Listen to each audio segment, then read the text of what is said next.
And gentlemen, to a new edition of the Daily Debate. In tonight's show, we're going to be focusing on the reconstruction of Gaza. This is in light of Cairo hosting the first Cairo International Construction Hub Forum on the reconstruction of Gaza under the auspices of Prime Minister Mustafa Madbouli. Really the first steps to put the Egyptian companies on the path to reconstruct the Gaza Strip. And joining us here tonight in the studio to shed more light on this issue is Dr. محمد الحليم, the political analyst. Dr. الحليم, thank you very much for joining us. Thank you for having me. Ladies and gentlemen, before we start our discussion with Dr. الحليم, let's check out some of the stories making the news today. And we'll start off with the Palestinian ministerial delegation headed by the Deputy Prime Minister Ziad Abu Amr, who held meetings with Egyptian officials in Cairo on Tuesday as part of joint coordination for the reconstruction of the Gaza Strip under an initiative by President Abdel Fattah al-Sisi. Now, Abu Amr conveyed Palestinian President Mahmoud Abbas's appreciation to President al-Sisi, hailing the significance of the Egyptian-Palestinian partnership in all fields. The Palestinian official confirmed his government's readiness to shoulder its responsibility in the Gaza reconstruction process in coordination with Egypt in a way that serves the interests of the Palestinian people. Also, Prime Minister Mustafa Madbouli said on Tuesday that the government is continuing with providing good atmosphere for investment. Madbouli said there are files that are being settled consecutively during the meetings of the cabinet. The Prime Minister was speaking during a meeting bringing together Madbouli and the Saudi Minister of Trade and Industry, Maged al-Qasabi, and the accompanying delegation. Madbouli said the Saudi delegation's visit aims at boosting the distinguished ties between the two countries. He said a joint committee, including officials from both countries, had settled a number of problems that faced investors. He said he's looking forward to boosting cooperation ties between the Saudi Investment Fund and the Egyptian Sovereign Fund. And these are some of the stories making the news today. But before we start our discussion, let's check out this report regarding the first Cairo International Construction Hub Forum on Gaza being held in Egypt. Let's check out this report and we'll be right back.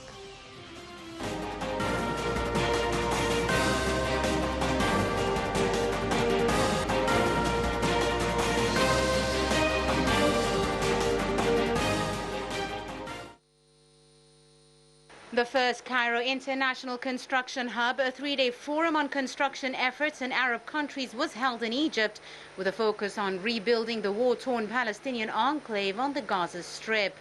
Held in the Egyptian capital Cairo, the forum was a unique platform that features a series of events specialized in the discussion of urban development, construction, engineering, architecture, and building materials.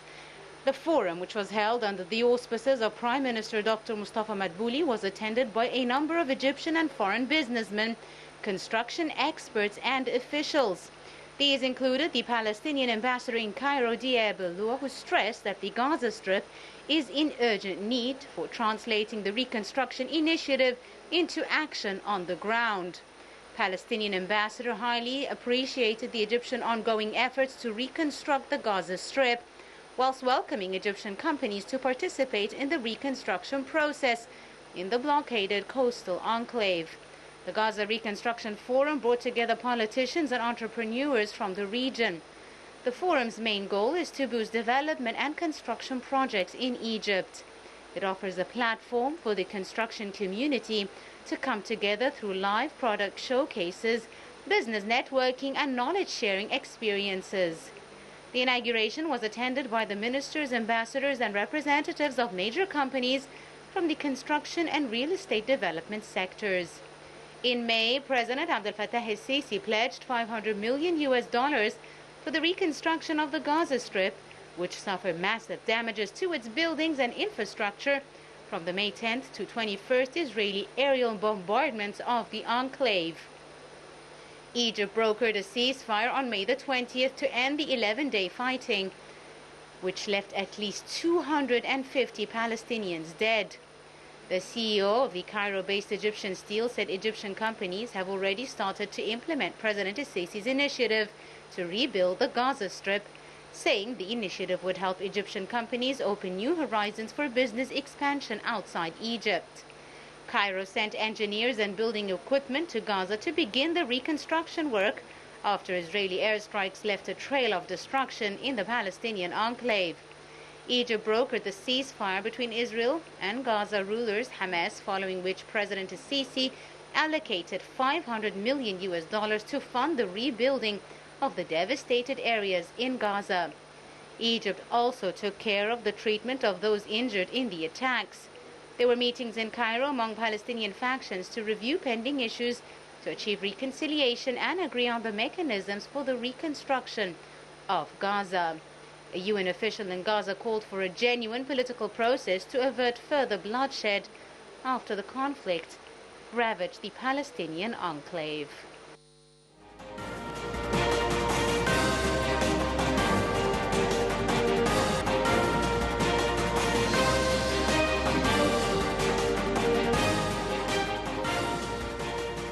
Welcome back, ladies and gentlemen. Starting off our discussion right away, Dr. Al-Halim, now the Gaza Strip has seen about 11 days of Israeli bombardment, destruction of many buildings, many losses.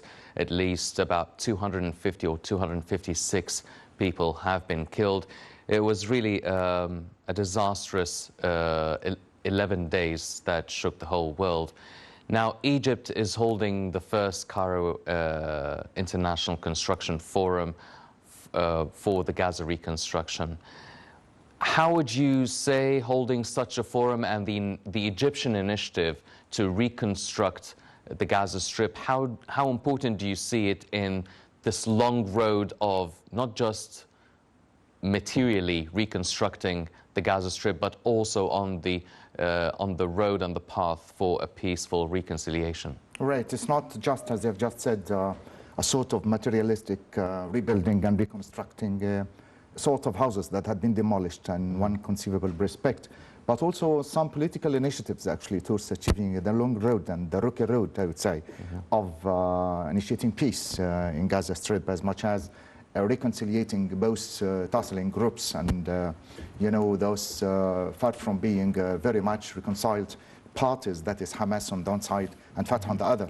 The fact, you know, I mean, to a greater extent, you can really anticipate signs of success after the 11 days of devastation and bombardment of the Israeli trip, the Cairo agreement, actually, and the Cairo announcement that had been enacted since about a couple of weeks, actually was very much successful, hailed and thanked as much as praised on the international community, as much as it has been propagated and represented by the large number of phone calls on the part of the American administration represented by Joe Biden. The sort of the thing that would give us a great testimony to the fact that the presidential authority in Egypt, as headed by President Sisi, actually was very much successful at achieving a great deal of peace initiation, of reaching to a sense of truce, a sense of ceasefire, the sort of the thing that almost all the other nations, including the European unity, as much as the American administration, did fail in one respect. So this is one great step on the part of our own presidential authority, is to interfere and to put an end for the long road of calamities, of the vast devastation, of the bombardment, of the extreme sense of demolition, actually. This is a very much interesting note and interference on the part of the Egyptian authority. But it seems to be quite, you know, a long road, as you might have said. It's a rocky road towards achieving first the sense of peace, to make each party actually would claim the right detail and the right part actually of leading a sort of a peaceful life. In one respect, you can really find that, you know, I mean, removing of all these debris and all these demolished territories and these devastated lands and houses as much as buildings will take about 4 or 5 months, actually, to begin with, before reconstructing and re-establishing. It's a very much arduous task, actually, that the Egyptian companies and investors actually would face at the very beginning. Just pacify the road and to try to eliminate the hazardous and the bombardments and those bombs actually that had been transplanted in there, as much as evacuating the roads for almost the injured ones and the dead bodies that are still under the reclamations of almost all these buildings. So this is one of the most arduous tasks that would face us, actually, to begin with, in reconstructing Gaza Strip, actually. From the materialistic point of view, you know, I mean, we've done our own right share, actually, of donating the $500 million, actually, to re-establish and to rebuild. But this is not the whole thing, actually. This is a sign of goodwill on the part of our own presidential authority, actually. But the problem arises, actually, when, you know, Hamas would claim every now and again and insist on claiming its own simple right of getting part of these fortunes, of this amount of money, actually, despite the fact that Warsaw, as much as the American administration, would look on Hamas as a terrorist group. This is one problematic issue. The other, the fact that the aggression and the suppression, as much as the oppression on the part of the Israeli side, how it would deny Hamas actually to get in, to participate, and to receive this amount of money, actually, or to play the role of an active participant, actually, in reconstructing and rebuilding Gaza Strip. This is one of the problematic issue of, you know, the whole thing. Another part of it, another dimension of it, actually, is again in the insistence of the Israeli side, actually, of reclaiming and of re-asking, actually, of getting their own corpses and the dead bodies, actually, and their own victims, as much as their own prisoners and captives, actually, that had been captivated in one respect, actually, by Hamas group. The sort of the thing that Fatah Sinwar would react against and would reject every now and again. A third dimension, actually, for the problem arises, actually, whenever, you know, I mean, the Israeli side also would insist on forbidden fishermen, actually, of the Palestinian territories, actually, of doing their own natural activities, of fishing, of fisheries, of getting their own daily bread winning, actually. I would say the only possible way and means is through the aid of which they would be able to stay alive, actually. Yes. That's why I think that the presidential authority was trying every now and again to pacify all these problematic issues. A week ago, actually, the chief of the intelligence agency, actually, was being dispatched and sent, actually, to Gaza Strip to have a long discussion and examination of almost all these details with Fatah Sinwar, as much as preparing for pacifying the tussles and the disagreements on the part of Hamas as much as Ramallah. Yes. Also, I think that part of the success of our own strategy, actually, in rebuilding is not just from materialistic point of view, is not from the point of re-initiating and re-providing Gaza Strip with the materials through the aid of which they can reconstruct those demolished buildings and those devastated shops and lands and roads.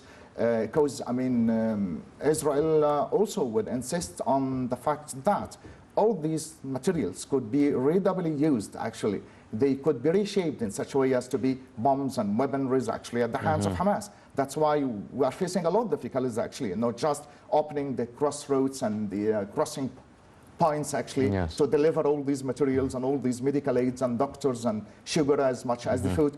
It's just one way of pacifying the road from a materialistic point of view, then on a second instance, actually, from the political dimension as well. Yes. Well, Dr. Al-Halim, you've mentioned something which is, other than the materialistic side of the reconstruction, Egypt has helped mediate reaching a ceasefire between both sides, the Israelis and the Palestinians, but also they helped in reconciliation agreement between Fatah and Hamas. Now, this is not the first time this happens, really finding a reconciliation between both Palestinian sides. But do you expect that this would turn into a problem, or this reconciliation would still go down the drain at some point throughout the reconstruction process in the Gaza Strip? As you've mentioned, you said Hamas maybe wants some of the funds that will be allocated for the reconstruction. Is there some sort of a threat or a fear of this reconciliation falling or breaking down and then having to reconstruct all over again? Well, I wouldn't say break or stop for quite a long period of time, but it's one of the impediments, actually, that our own strategy will face, actually, in re-entering and refacing as much as rebuilding all these, you know, I mean, demolished territories.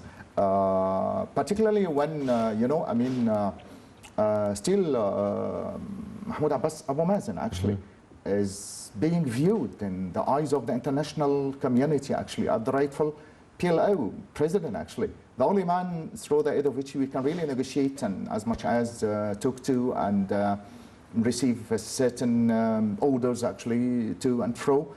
In the eyes of the international community, Abu Mazen is almost there on top of the Palestinian Authority. Whereas, Sinwar and all the other leaders and all the other, political leaders of Hamas are being viewed in the part of the American administration as terrorists, belonging to the Muslim Brotherhood. But what would seem to be quite astonishing and amazing is the fact that, it is to be banned on a large scale by the international community, Hamas, so to speak, whereas the Muslim Brotherhood isn't. So they are banning the little branch, not the source, actually. And here lies the problematic situation. In the eyes of the West as well, Hamas is one part of Tehran, receiving aids, actually, and materialistic funds as much as vast technological aspects of weaponries, of guns, of schematic agendas, actually, penetrating and, being infiltrated within Gaza Strip, actually, just by way of targeting Israeli points, actually. And here lies the problem again, the fact that Israel, in the eyes of the community, or the international community, would proclaim the fact that it has almost every simple right as being endorsed and said more than one respect and more than one time by the American administration to defend its own borderline, to defend its own citizens as much as civilians, and all their own weapons as much as their own everyday life, so to speak. Whereas actually, in the meantime, it's benefiting in somehow or another from the split, from the alienation and that point of isolation, actually, between the two parties, actually.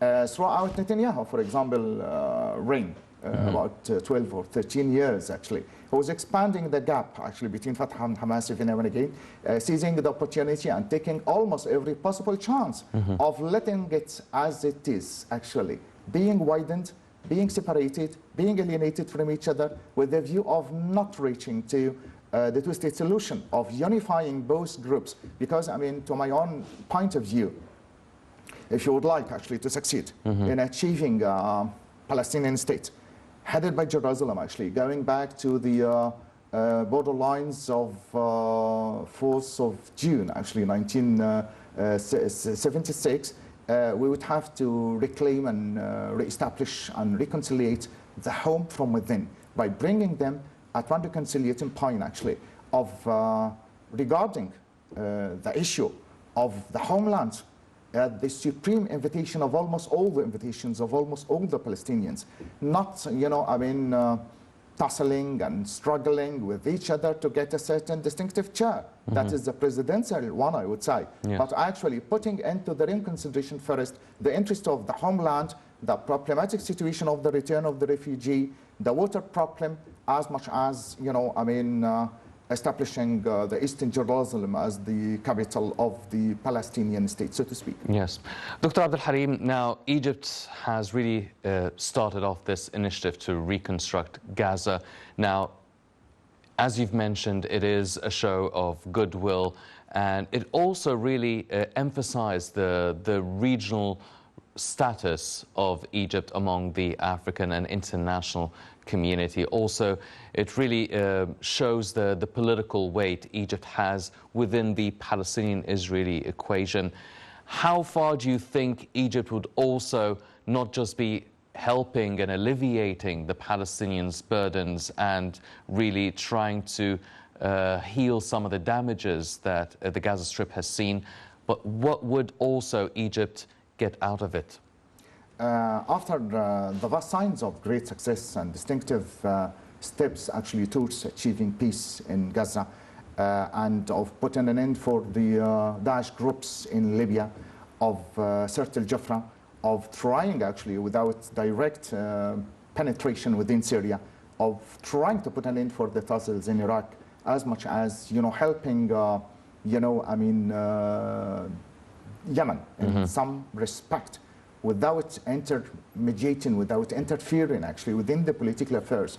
After all these signs of great success, of representing the charismatic impact of our own presidential authority actually, of interfering every now and again to put an end for almost all these criminal attitudes on the part of Recep Tayyip Erdogan from Turkey at times when he was trying to, impose his own superiority on the eastern part of the Mediterranean Sea, just by way of putting a hand over the gas pipes, actually, and of extending his own superiority of Osmani rule, actually, the sort of the dream that he used, actually, to expand here, there, and everywhere, particularly once he was, establishing a certain dam, actually, on Digla River, the sort of the thing that will remind us, actually, of the Ethiopian Reds, or the Great Ethiopian Renaissance Dam. I wouldn't say great, because it's not going to be great.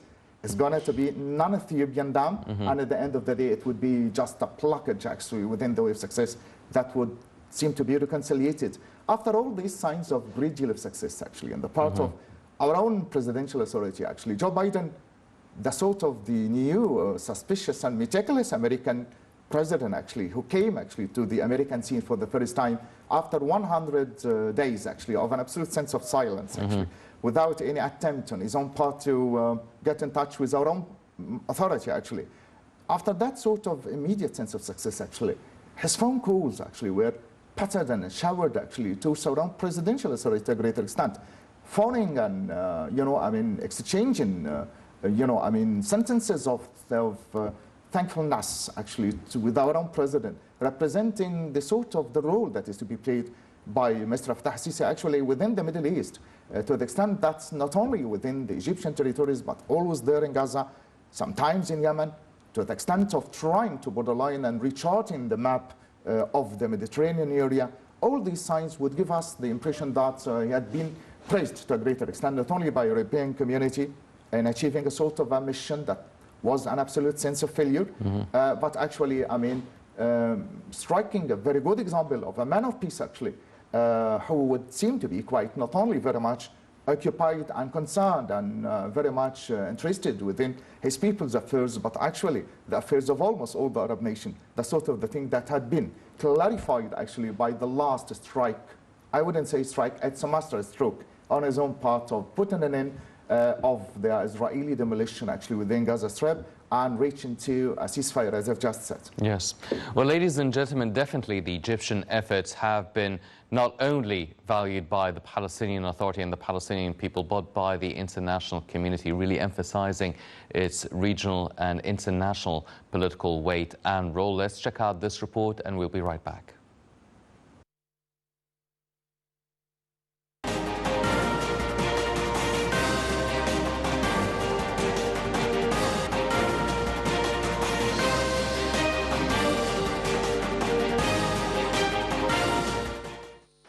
Egypt is banking on a $500 million Gaza reconstruction project to shore up its regional role to stabilize the Middle East, capitalizing on the applaud it garnered by brokering a ceasefire between Palestinians and Israelis. President Abdel Fattah el-Sisi pledged the cash injection to rebuild the Gaza Strip after an 11-day conflict last month in which Israel pounded hundreds of airstrikes at Gaza targets. President Abdel Fattah el-Sisi was widely praised for playing the pivotal role in negotiating an end to the deadly hostilities on May the 21st. The aid package is in the form of construction undertaken by Egyptian construction companies. A convoy of trucks loaded with construction equipment provided by Egypt arrived on the Palestinian side of the Rafah border crossing between Egypt and the Gaza Strip on the 4th of June 2021. Cairo opened the crossing during intense fighting between Palestinians and Israelis to allow wounded Palestinians to be treated in Egyptian hospitals.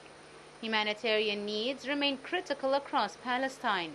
Acute protection, health, shelter, education, food and non-food items are particularly in need in Gaza, where humanitarian needs were already critical before the most recent round of hostilities.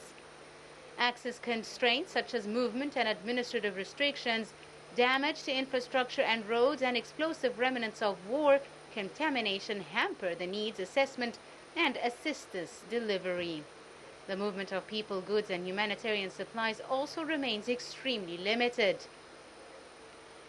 Foreign Minister Sameh Shoukry said the humanitarian aid will be provided to the Gaza Strip through the Rafah crossing, and that the common goal of all Arab countries was to work in full coordination with the Palestinian National Authority to establish an independent Palestinian state based on the borders of 1967 with East Jerusalem as its capital. Shukri made his announcement during his meeting with the Palestinian President Mahmoud Abbas in Ramallah to discuss the revival of the peace process.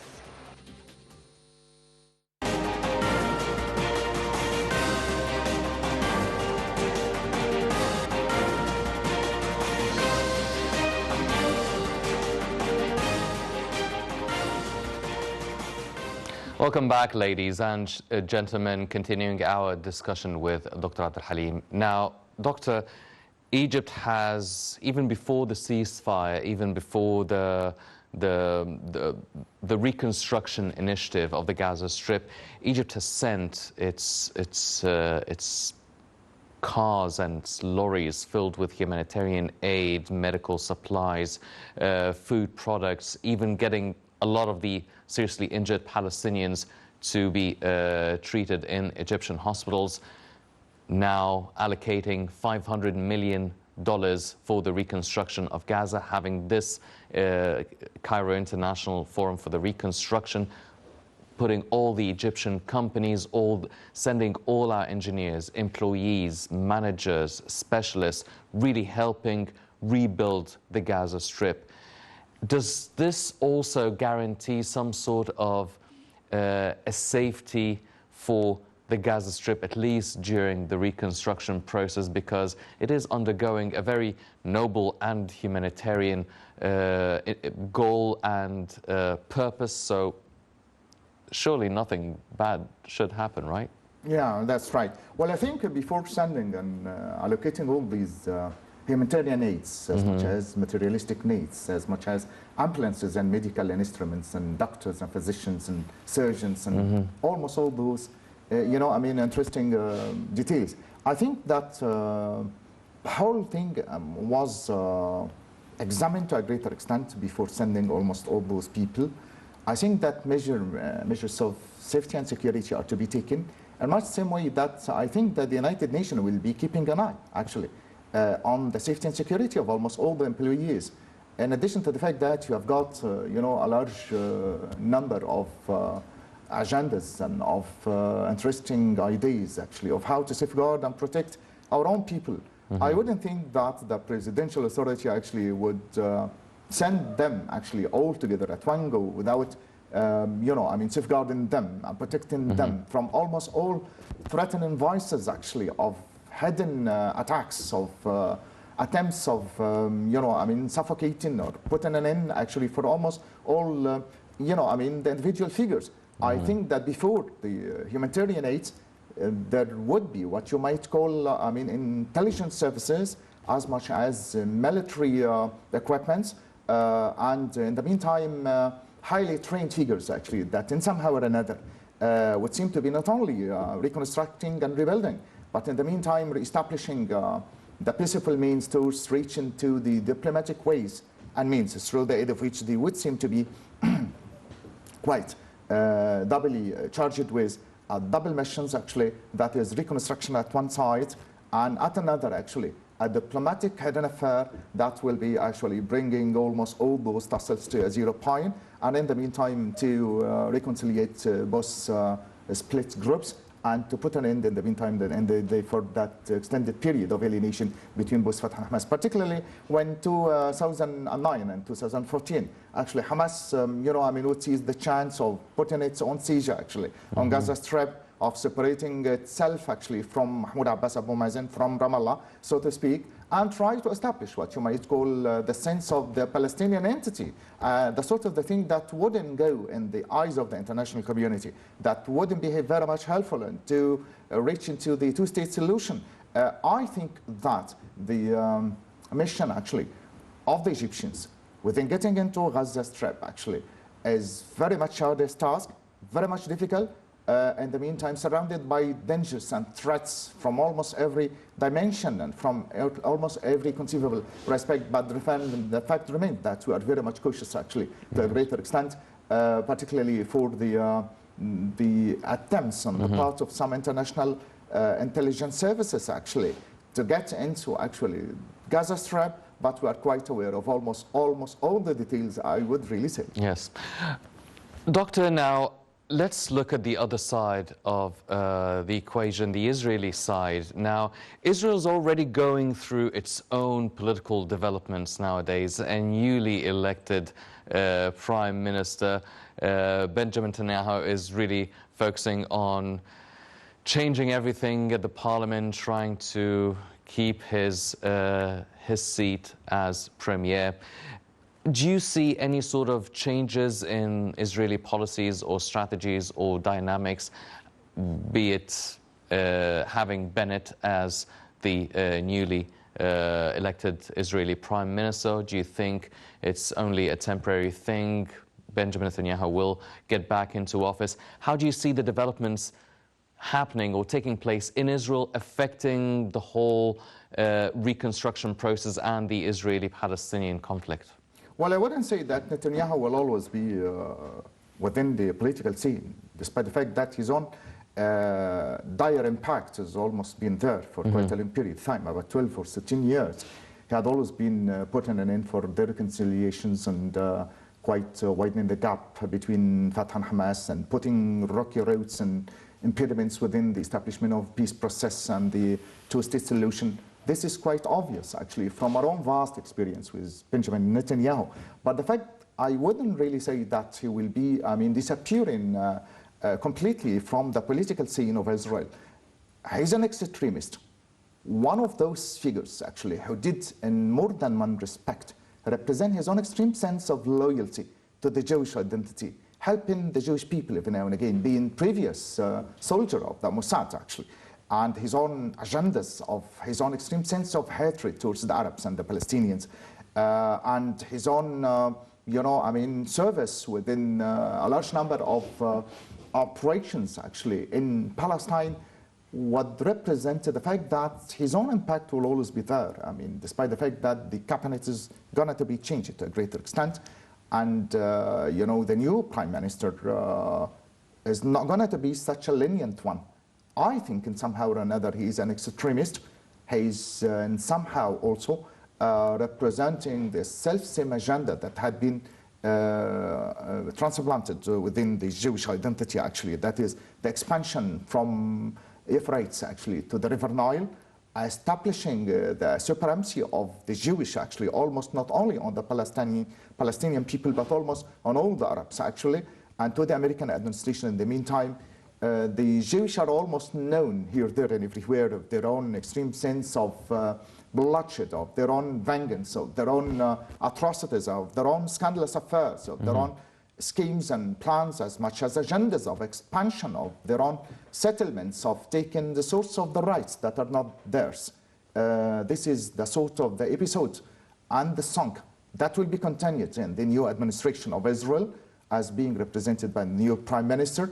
I think in the meantime, Joe Biden, despite his own apparent leniency, actually, towards solving the problematic issue of the Palestinian cause, but I think that he will be a better diplomatic president, actually, rather than Donald Trump, insofar as he calls for the reopening of the American consulate in Jerusalem, which is a sign of his own peaceful, as much as taciturn agreement, actually, to try to push on the table what you might call the case of the two-state solution.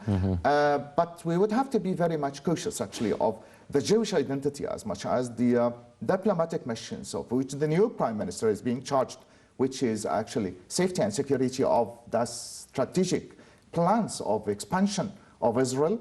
And I think that in his own inaugurative talk, Joe Biden declared more than one time that Israel is supposed to be one of the intimate and very much dear friends of Israel, here, there, everywhere, a clear testimony to the fact that we will always be there, endorsing as much as pushing Israel's existence and representing their own safety and security as a prime concern. Yes.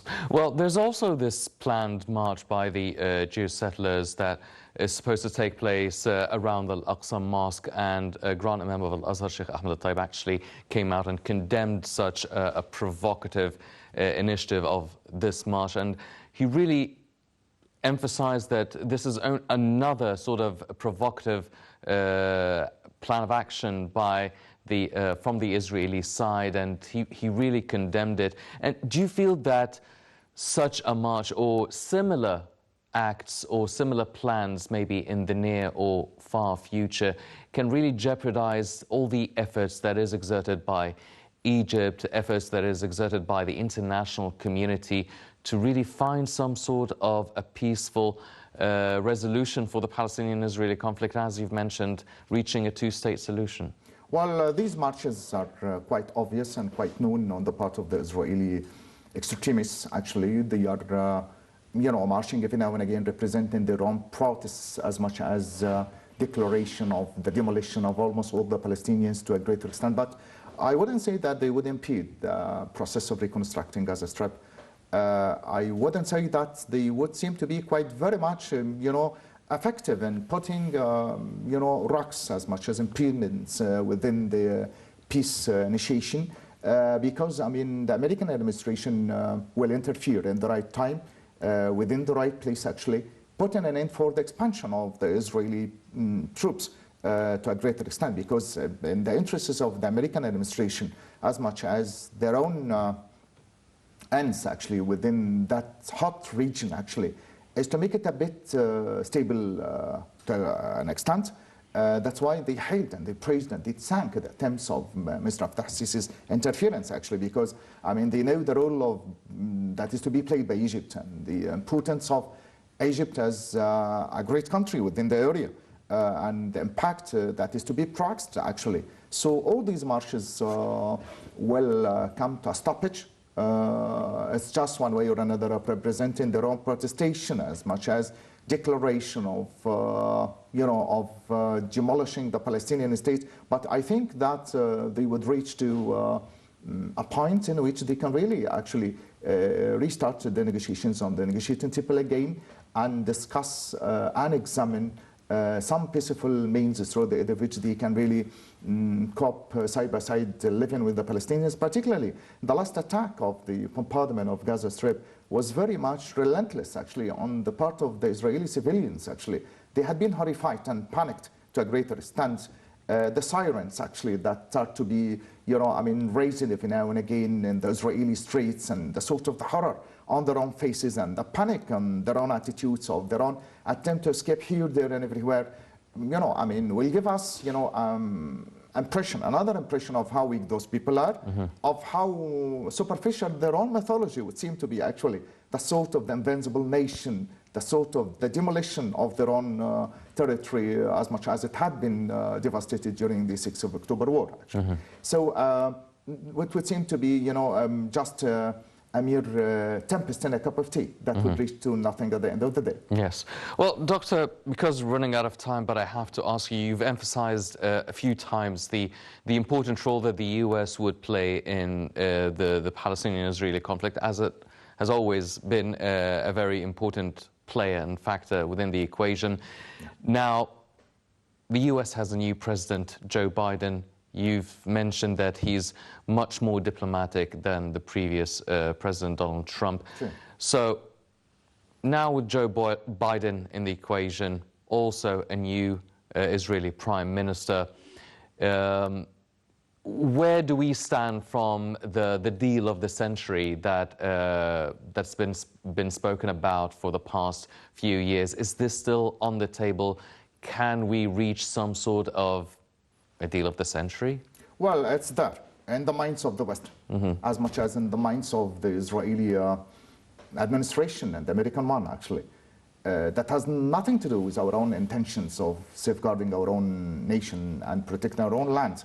It's an absolute sense of failure, because the comprehensive Operation Sinai, actually, since about 4 years ago, would put an end for almost all these nightmarish aspects on the part of Israel.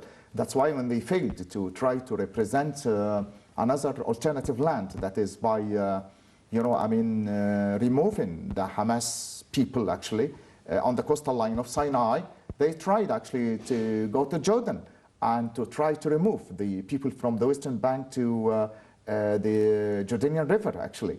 And this also was an absolute sense of failure. So the idea of the alternative land is always there at their own minds, trying to solve from their own point of view the Palestinian cause by the removal of almost all those Hamas people, actually, to another distant territory just by way of putting an end for the sort of the thing. But it failed because of our own construction, of our own rebuilding of Sinai, of re-establishing schools, of hospitals, of transplanting a new vein and new bloods and new life within Sinai.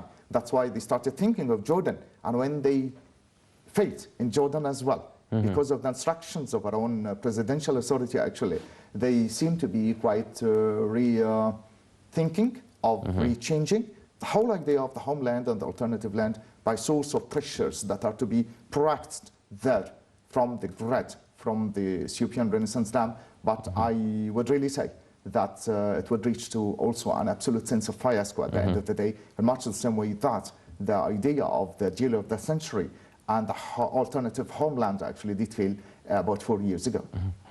Well, ladies and gentlemen, it's all really interconnected, as Dr. Al-Halim has pointed out. But the first Cairo International Reconstruction Forum on Gaza, definitely one positive step that has been initiated by Egypt, and hopefully on the road to find some sort of a peaceful reconciliation between both sides, the Palestinian and Israeli side. It is an issue, it is a case not just for the Palestinian and Israeli sides, but also for the entire region, and hopefully this is one step to reaching a very satisfactory and peaceful resolution for all. Ladies and gentlemen, unfortunately that's all the time we have for this edition of the Daily Debate. But before we go, I'd like to thank my very distinguished guest, Dr. محمد Al-Halim, the political analyst. Dr. Al-Halim, always a pleasure having you with us. My pleasure, sir. Thank you very much, sir. Ladies and gentlemen, please stay tuned for more coming up on Nile International. I'm Hani Saif. Thank you for joining us.